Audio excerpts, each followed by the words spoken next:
Most people wait until everything is perfect, the money, the timing, the plan, before they start. My guest today started with a toddler, no domestic help, and a hammock in the corner of her office. And she built something real.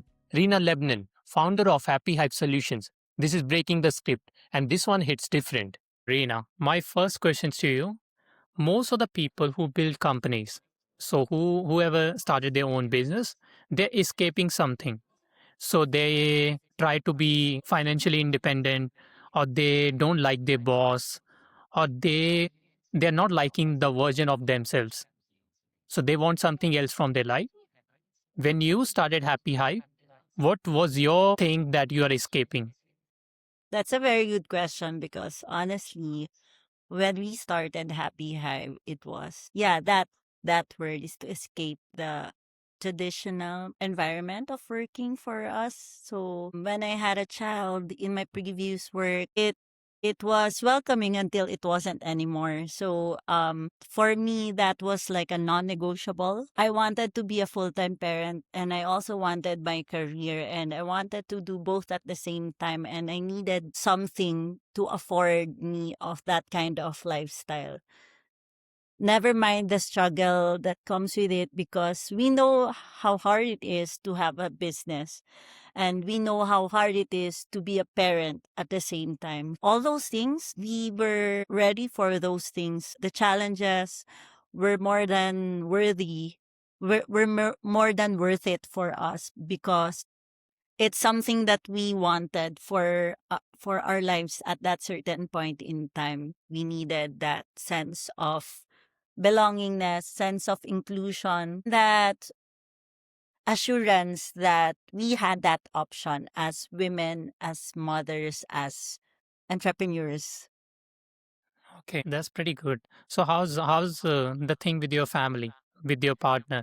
Is he Right supportive? now, yeah, he has been very supportive. Even when we were starting, he has been very supportive. So honestly, I'll not be able to do all the things that I'm able to do right now without an inch of his support because that plays a big role, especially in women's lives. Their partner support is very forceful. It's it's that thing that will sometimes make or break however you do things. So it can make things easier or harder for you. That like seems like very arbitrary. Actually, you can't hold on to that. There's no tangible thing to that. But knowing that you have your family support is a very great drive for you to become who you want to be in life. So until now, all the things that I'm doing, I have my partner's wavering support and not only as someone who's just there, but when I'm having a hard time in the office or as a parent, he's there to take on some of the load. These things are very challenging to begin with without any external barriers yet. So just the thought of doing all these things is hard enough. You add to that all the societal pressures, societal like environmental barriers to doing all the things that we want to do as both full-time parent and entrepreneur. It has been working for us. It's still working for us this way that we get and give each other support for the things that we want to do. It's always been something that I had to hold on to, especially on different difficult moments. That's pretty cool. I think family support is really must when you're starting your own business, because at the end of the day you have to fight so many things. So it's societal barriers, these preconceived notions where people stop you from doing something that you really like or really want to do. And being a woman, I understand that people try to suppress you, not to go after your dreams and fulfill whatever you want to do in your life. And when it comes to your family support, I think it helps a lot that at least you have less one barrier. So my next question to you: you worked as an employee before starting Hive, Happy Hive. So how that transition looks like from being an employee to a founder now? It's mainly the mindset and how you perceive things. That's the main difference because before as an employee, I knew how to work. I keep doing the things I needed to do as an employee. But as a founder, you have to shift your mindset because if not, it's going to be very hard to do the things that you need to do. You will have to wear many hats. You will have to shoulder all the responsibilities that being an entrepreneur or a founder entails. So, it might seem for some days you're also shouldering the burdens and the worries and problems of the people around you. So when we become a founder, all those problems will pile up. And if you don't have the right mindset, then it will seem more heavy. It will seem heavier than necessary. So that's the main thing that shifted from me. Doing that mindset shift was a little bit natural for me because it came after I became a mother. So when I became a mother, from a single life without any responsibility. Of course I had my partner before, but um you wouldn't treat responsibility the same way when you are a parent already. So when I became a parent, that mindset had to be very different from before I gave birth. So when I became a founder, it was kind of like being a parent for another set of people or company. That made it easier for me. So I guess being a parent will make you a better founder, I guess. Oh, okay. Yeah. So it gives you strength being a mother. Yes. Do you like to have that power as a founder, or do you like the responsibility that comes as a founder? I guess it's not the actual responsibility. I would like to think of it this way, that I'm making a difference in other people's life. I'm making other people's lives better. Of course, responsibility sounds very heavy. It sounds sometimes burdensome if you're the kind of person who doesn't like responsibility. But that's how I try to look at it. When I think of responsibility, I think of all the things that I can change in a certain situation or a certain person's life. So when that's what I like about responsibility is the power to make a dent on to make things better and pave the way for the next person because we had it hard before and we don't want that to repeat again, so we make things better for the next, we pay it forward. Now you have much more power. How you make that clarity to your employees that I'm still the same person, although I'm having a different role now? First and foremost, it's not easy, I mean, to do that. And it's not natural for me as well. I grew up in a family where you don't say sorry or or you're not very expressive with your feelings. So when I had that shift and I wanted for people to do something, it had to mean that I have to model it. So when I want them to call me out or that to tell me I'm wrong, I had to show them before they can actually call me out that, hey, I'm wrong. That level of self awareness and apology that is not asked sometimes is very hard. So when I am wrong, I have to say, I am wrong. I'm sorry. Next time you can call me out because I will say sorry again. I will admit that I'm wrong. I will not gaslight you or I will not make it seem like that's something that um is not welcome here. It's a certain kind of vulnerability that I have to show people because when you're a leader, it seems like you always want people to see the best in you, like the strengths and all the good things. But we forget that to give other people strength, we also have to show them that you're vulnerable and you're human as well. So just showing that human part of you will make people see that, okay, that person is a human and that person can make mistakes and it's okay to call them out.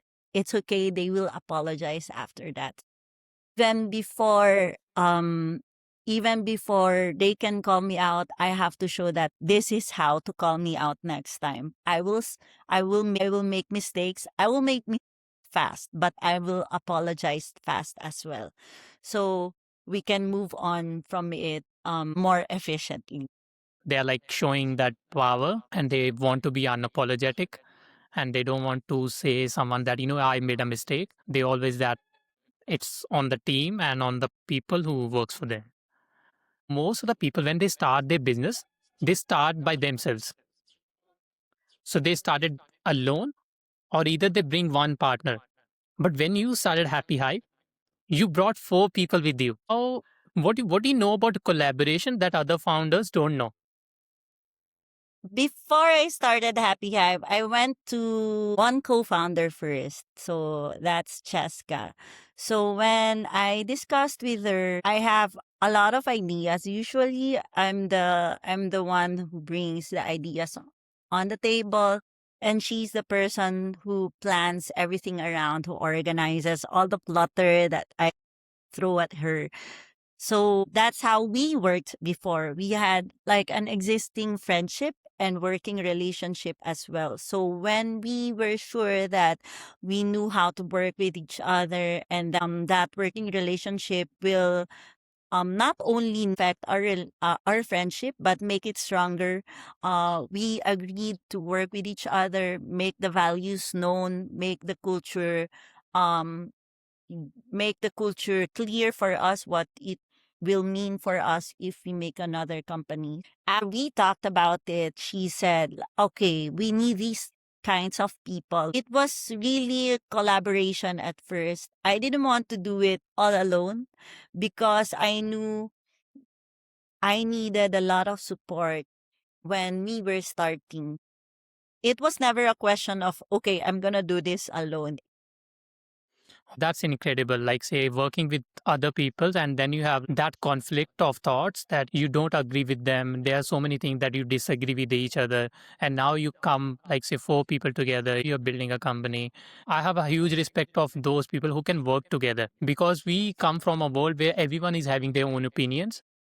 Yeah, it's very important. Like the important part was the buy-in, basically what they wanted out of the company as well. It's not that I was the only one who wanted for things to happen. I went and asked them, what do you want? I have this idea and I want to start this thing. I understand that you want four things as well. What are those things? And maybe we can reach a compromise or reach an agreement so that we can start.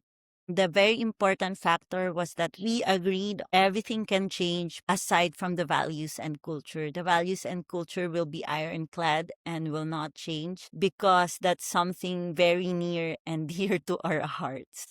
I want to ask you about that 1 year when you are being pregnant with your son or when you are about to just give birth to him. What's your thought process during that 12-month period? It was kind of like a cramming for planning your life. You know how you plan for a company or when you do a chat plan and you are very busy all the time planning all these things with all other people, and you have like a quarter, 3 to 5 months of planning for the next year for this chat plan of your family, of your company.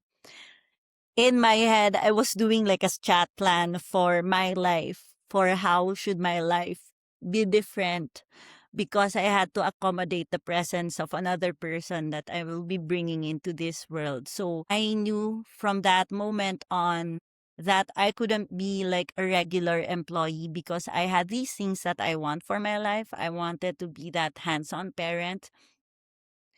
So being like a traditional employee is not gonna be like a real option for me to get a nanny to leave my child. I understand that's like the reality for a lot of women, but I wanted to give my life that option. Even if it's difficult, I know that it should be an option. If or when there comes a time, that time I was thinking that if or when it comes the time that it will not work, like if I have to take on like a real job, then at least I could tell myself that I tried.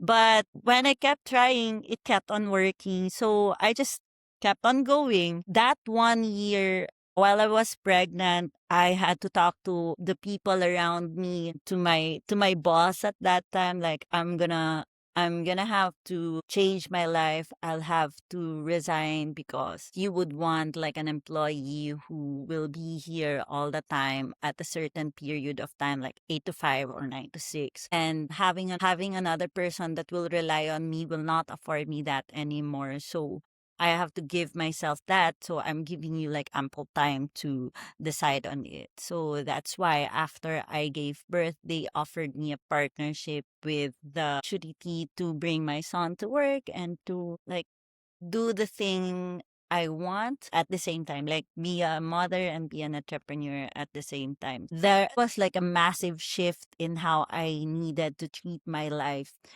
It was kind of like a panic and cramming at the same time. So I was doing business plans even before AI was around. I was writing feasibility studies. So it really was like a pivot in how I was thinking and how I was planning my life, because before I actually honestly don't plan my life like, okay, next year this is what I'm going to do. I'm the kind of person who just coasts through life. Whatever gets offered, those are the things that changed within me. Like I had to make my plans a little bit further to make sure that person that will arrive in our lives will have a good life. That's interesting, actually. So my next question is related to that. You said you were working at the time when your son is born, and you don't want to have any nanny or domestic help. You want to be with your son, but you want to work also. But don't you think so when you are trying to take your son to work and you're working around the schedule when he's having the nap times? Don't you think so you are lying to the business you are working for? And vice versa, like say you're taking your son's childhood away from, don't you think so? I never thought of it that way. I knew what value I bring to my work. I was very sure of that. And some of days I go above and beyond. So when I can and I am able to do the things that are expected of me, it's just that there are certain flexibilities that I needed. For example, like the flexibility of doing a certain work at a certain time and making sure that we beat the deadline anyway. So those kinds of flexibilities that I need are very important so that I can do the work I'm doing. When we were working, we don't stop being parents, we don't stop being daughters or sons. So when someone calls you and there's an emergency, you drop your work and because you know your priority. For me, that was my priority. My son that time was my priority. The most important part there is that I communicated what I needed and it was freely given to me at that time. Like, okay, this setup is okay for me since you're bringing this kind of value to the company. So around the time that my son has to, like, for example, nap, that's the time that I will work on like a beast mode work. I'll get done a lot of things more than normal average person. I heard a podcast once how to make people more efficient, and that person said, okay, just make them a parent because a parent or a mother knows how to get things done in a shorter period of time. And that's what happened for me actually, because in the 2 hour nap, usually when my kid was very young, like around 1 to 2 years old, in his 2 hour nap, I will get a lot of things done more than the usual person's deliverables. Those things are very important to make sure that the certain flexibilities are offered. I was fortunate and privileged enough to have those flexibilities offered to me until it wasn't. But anyway, that's another story. Like in my head, I'm not lying. Didn't ever cross my mind because I communicated that this is what I'm gonna do. And for my son, I never felt like I took his childhood away because first and foremost, like I went about it not only for my preference. I read a lot when I was pregnant. I browsed through journals and listened to a lot of podcasts, to a lot of blogs, and even support groups. And for the first few years of the kids' life, they need to be around their parents. They need to be secured and they need to feel safe. They need to be tended by their primary caregiver. And that primary caregiver, I want that to be me. I want that person to be me regardless of what I'm doing. So I was working the whole time. The baby wear, like a bag. Yeah. So I was like lugging him around with a baby wear, like a knapsack at my back or at my front, like doing payroll for construction workers, breastfeeding him. Those were the things that made me feel like I'm doing something right. Because if I'm not doing it for my son, some other person will. And who best to do that than his own mother, right? So if it's not gonna be me, it's gonna be my partner. Otherwise, it's gonna be some random person or like a relative that also wants to live their own life. Any one of us want to live our own life. It's just that I was living my life while doing all the things while caring for my son that way. So for the first 2 years, almost 3 years, my son was never bottle fed. He was breastfed until more than 2 years and didn't know how to use a bottle. When like he's around 2 years old, we had to give him like a bottle so that he will wean off the breastfeeding. But he didn't know how to use it because he has never experienced getting bottle fed. So Bottom it. so those things, it made me think there were a lot of moments that outweighed all the insecurities and doubts. It showed me that time that, okay, I'm what my son needs. So I'm going to give it even when it seems like I'm working. I'm still going to be with him. That's incredible because when you are being a mother and being a founder at the same time, having all those responsibilities, but you are not taking away your son's childhood and also making sure that you are doing your job properly. I think it takes a lot of courage to do it because I understand your point of view also. That's why women founders are one of the best ones because they are very good at organization. I was reading about it and I came to know that 39% of the women who are running their own business, they are all bootstrapped. So they are not getting funding from someone. And the reason why they are being bootstrapped because they are very good at organizing. So they can get things done with the least amount of money invested in a company. Even us, we're bootstrapped because we're used to like having less resources than the average and we're making it work. Even when my son was little, we had to like make the a certain part of the office be like a kid corner to make sure that he's entertained or he has his toys around the area. And yeah, I that's a very good insight that like the 39% of women. Yeah, so I was doing research and all of a sudden I came to know that how people are running business and what's a start for women who are founders. But I have a question now. For whatever you said that you're working along with your son. Do people around you they are happy with that thing? Because you are getting that privilege and they are not. When we started Happy Hive, it was a co-working space. So when we had that co-working space, of course, it's like an inclusive space. I also wrote about that in LinkedIn about the challenges of making an inclusive workplace or inclusive community. When you make an inclusive community, don't expect that things will be the same as like a traditional corporate job. It's gonna be different. And what made it easier for us, that difference is communicating that, okay, we are this kind of bunch. We have like a co-working rule. We have our rules and regulations for our co-working space. It is plastered in our co-working space and online in our website so that their expectations aligned with us. So those rules include presence of kids and pets around. So we have coworkers who have pets. It's the same as making your place or your community pet friendly. Not everyone wants to have pets. Not everyone are okay with pets, but there's a certain set of community that wants to be around pets and is okay with the fur, with the slobber, with the smell. So if we're able to do that for pets, then why not for kids, right? It's almost the same anyway, less the fur. I think only the fur is different, but it's there's sound, there's smell, there's crying.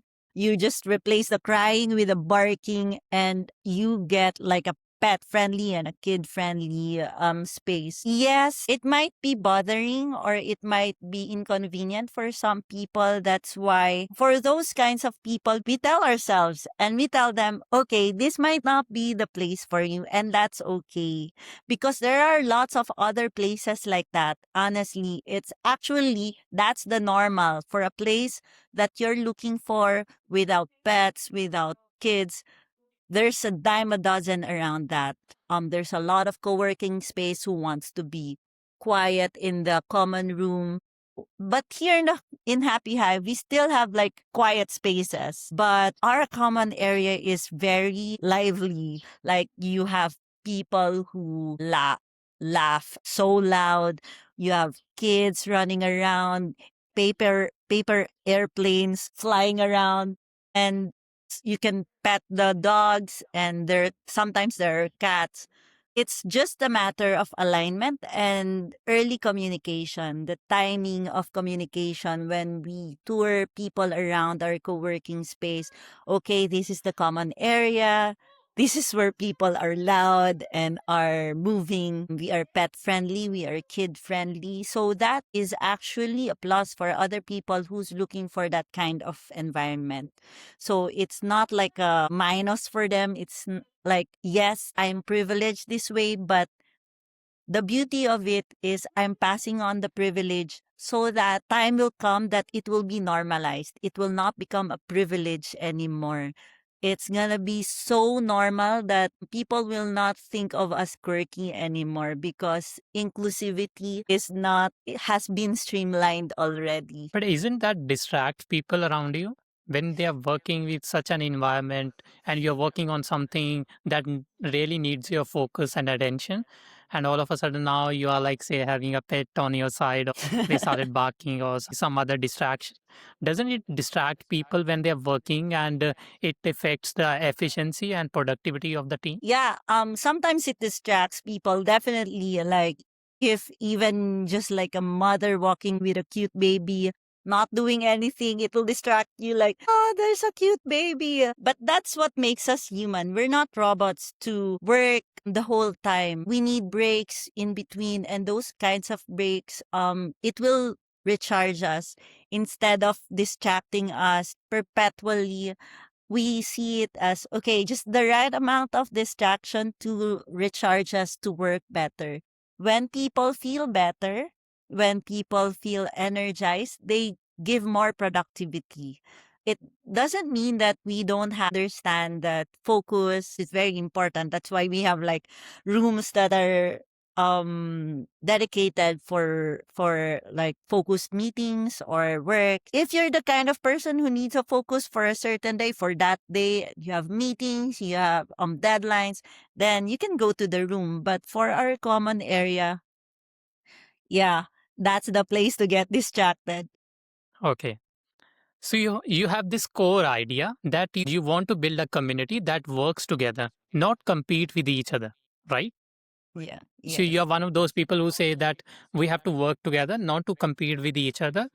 Does it a time where a co-founder or a co-worker they took advantage of this culture? There was a time I am not that inclined to like pay attention to it. If they didn't collaborate or if they competed, I usually don't pay attention, honestly.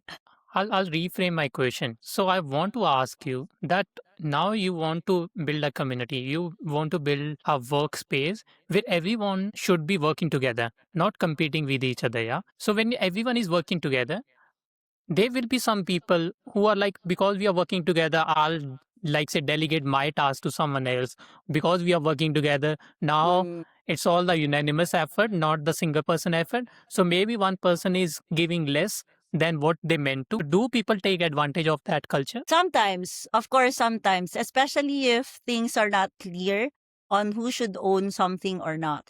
That's why clarity is kindness. When things are on your plate, it stays on your plate until you cannot take it on anymore. So when we say work collaboratively, we don't want to make it seem like, okay, you can pass on your work to another person. It means that you do your work, and then maybe if you're having a hard time, someone can help you or guide you or train you, but you still get to do your own work. You still get to look at your plate, and this is the thing that I'm supposed to do. We have to make systems that work for that kind of structure, like making sure that the accountability and clarity for a certain work or a task is there. So there will not be any like assumption on who or when or how it should be done. When we started Happy Hive, it seemed like that's how we did things because we wanted to work collaboratively. Recently, for the past few years, we've had this facilitator. They're positive workplaces, and they facilitated how we treated development and how we treated training. And they taught us that clarity is really important in working collaboratively. It makes us more accountable for the things that are clearly mine. Philippines have a culture where they try to figure out everything by themselves. But when you are having a model where you want to get everyone together, don't you think so? People come to you and say, your model is not going to work here in Philippines. There's a certain market that does not appeal to the things we do because sometimes when you're putting up a company, you don't want to spend a lot on things that you can do on your own.